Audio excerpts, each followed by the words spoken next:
In the name of Allah, the most compassionate, the most merciful. We go back to the study of the Islamic law, and we had been discussing the chapter of the funerals for quite some time. And the last point we had reached in this chapter of the funerals is it permissible to bury someone at night? We talked about that, that it is permissible as long as this will not lead to any neglect or hastening with regards to the proper burial, funeral, and preparation of the dead person for burial. As long as they can do it properly, it is permissible. This was discussed in the previous class, so we don't want to go back. We'll continue reading in the chapter. Now the next part talks about al-awqat allati yukrahu fiha ad-dafn. What are the times where burial is disliked? It is not prohibited, but it is not favorable to bury in these times. So we should try to avoid them if we can. There's a prophetic saying on this matter, hadith. عن عقبة بن عامر الجهني يقول 3 ساعات كان رسول الله صلى الله عليه وسلم ينهانا أن نصلي فيهن أو أن نقبر فيهن موتانا. He says there are 3 hours during which the Prophet used to prohibit us from praying during that time or bury our dead. Yanha, the word yanha, the English translation would be prohibit, but it doesn't always mean prohibition, like a firm, strict prohibition. It could mean such as an advice against as well. It could mean this or that in Arabic even. So it doesn't always mean that this, if you hear the word naha Rasulullah, Prophet naha, this word is used, then it could mean either that he made it haram, he said it is illegal or not permissible at all, or it could also mean that he advised against it, okay? Because here the companion is not really giving us the exact wording of the Prophet. He didn't say, Prophet, peace be upon him, said this is haram or this is disliked. He says naha, and this word can mean this or that. You follow? He says these 3 hours or the 3 times of the day, within the 24 hours, that we should try to avoid praying in them or also burying our dead. حين تطلع الشمس بازغة حتى ترتفع. From the beginning of sunrise until it rises a good distance. This is the same time we avoid praying after Fajr prayer, after sunrise. You wait for 20 minutes, 25 minutes. Then it is permissible again to pray. And that is if we're talking about a prayer that has no specific reason. But if there's a prayer that has a specific reason and it has to be done at that time, you can still do it. Also here we should try to avoid burying the dead during that short period of time. وحين يقوم قائم الظهيرة حتى تميل الشمس. And once the sun reaches the middle of the sky, there's what they call zenith, until it starts going towards the west. And that is when the Dhuhr time starts. So this is maybe another 10-15 minutes around the Dhuhr time, midday. We also avoid these times in praying, just before the Dhuhr prayer, the noon prayer, just before the noon prayer until noon time comes, like until just after it passes the middle of the sky. وحين تضيف الشمس للغروب حتى تغرب. And once the sun reaches, it starts setting down, reaches close to setting down until the sunset is complete as well. So sunrise, sunset, and the middle of the day. Quite easy to remember. Now, even the schools of law, like Imam al-Shafi'i, for instance, and his followers, they say لا يكرهان إلا أن يتعمد التأخير إلى ذلك الوقت. He didn't feel that it is even makruh. He didn't feel it is disliked unless somebody deliberately waits for these times to do the prayer or deliberately waits to bury during that time.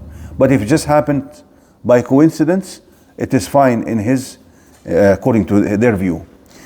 Imam Malik لا يصلى عليها بعد الإسفار والإسفرار إلا أن يخشى عليها. He says, he chose 2 times. He says sunrise and sunset. Those are the times he disliked burial or prayer. Imam Abu Hanifa عند الطلوع والغروب ونصف النهار. Imam Abu Hanifa said all 3 times. The same for Imam Ahmad. And this is probably the stronger opinion, that it is just disliked to bury or pray during this time. and if we can avoid it, it would be better. Unless we are, very constrained with regards to, we have some time constraints for some reason. I will take one more point in this chapter, then we'll conclude this class. تفضيل اللحد على الشق. Now, when they bury the dead, there's one of two ways. Either you make a hole that is straight down, or you go straight down, then you go sideways. Going straight down, that's called shaq, like a cleavage in the earth. While the other one, when you go down and then sideways, is called lahd. Al-had means to deviate to the side. Okay. Sa'd ibn Abi Waqqas, one of the companions of the Prophet, قال في مرضه الذي هلك فيه. He said during the illness during which he died at the end of this illness. The word halaka is not a bad word actually. It's even used in the Quran. ولقد جاءكم يوسف من قبل بالبينات فلما هلك قلتم لن يبعث الله من بعده رسولا. If talking about the Prophet, because some people think the word halaka always refers to something bad. Mata, there's two words. You can say malaka, halaka or mat, right? Died. But halaka is still okay as a word to use. قال في مرضه الذي هلك فيه ألحدوا لي لحدا وانصبوا علي اللبن نصبا كما صنع برسول صلى الله عليه وسلم. He says, when you bury me in the manner of going down the sideways. Like he gets buried in that, what do you call that? Lahd. Does it have a specific name? Lahd. Lahd. But that's in Arabic. I'm talking English. Any English name for this? No? No? So when you dig to the side of the grave, you go down, then you dig to the side. That part, that is, Nowadays they are not. Nobody's doing that much. They're both permissible, as we will see. They're both permissible. We're just talking about which is more favored according to the Sunnah. Sa'd ibn Abi Waqqas, he wanted not to be buried straight down. He wanted them to dig to the side and put him in that side chamber.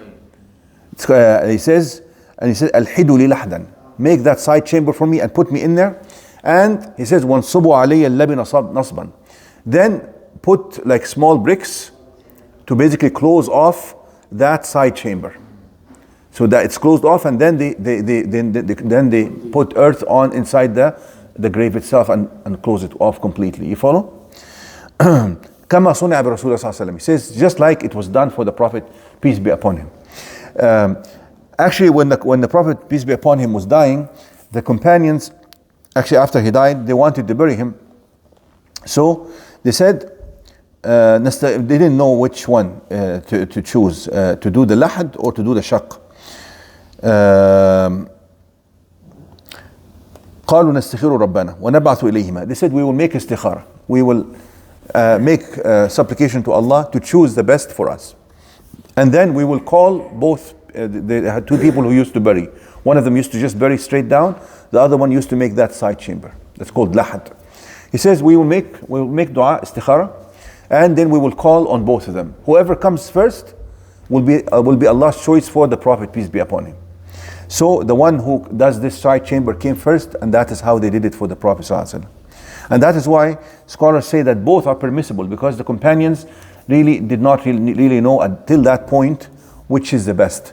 You follow? If they had a specific saying from the Prophet, peace be upon him, then it wouldn't have been a questionable matter for them. Although there is a saying that is attributed to the Prophet, peace be upon him, but some scholars consider this saying to be a weak narration. It says, اللحد لنا والشق لغيرنا. That we, as Muslims, we make this side chamber, while people of other religion, they just make the grave straight down.